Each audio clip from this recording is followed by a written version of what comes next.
台南市府今年稽查33搭气电共生的现场，其中有9搭限期无改善，已经废除使用许可；另外，还有18搭爱改善，等咧追踪。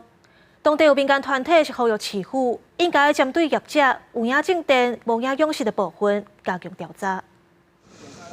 由经济部能源署率领的采访团来到7个核电共生的示范场来参观，透过永续渔业甲太阳能光电的结合，看到复合运用的可能性。不过，伫台南并不是所有的案场拢是安尼。台南市农业局今年都是查核已经完工33场的核电共生的案场，其中有9场因为无伫个期限1档内面来改善，遭受到废止许可。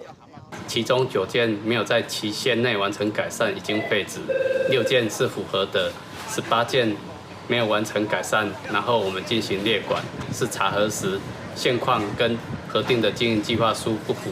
或者是没有办法提供养殖相关表单等佐证资料，经营成效不佳等原因。 台南市农业局是表示，台南是去年全国首先查核核电共生案场的所在。当时总共查核18个案场，其中伫咧观察的9场，伫今年度确定是启用废止，来确保日能发展甲产业相辅相成。不过，关心当地核电共生的团体是表示，固定时间查核原本就是公部门应该把关的部分。 应该是人力要充足啦，因为我发现我感觉阮农业局加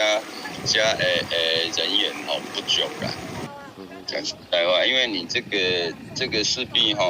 绿能政策你是要20年的时间啦，你人员不足的时阵，就是惊有一个漏洞产生啦。台南市农业局是补充，今年度18案场有确实等待改善，其中有11个案是因为拄啊完工投入去鱼苗，还未有实质暂时在入去追踪的名单，其中的7个案有永续的经营成效无好的状况，嘛已经要求业者提交改善计划，并且订定改善的基程，配合农业局每一季抽查的作业。台南市府嘛会落实永续事实的查核机制，记者郑政府。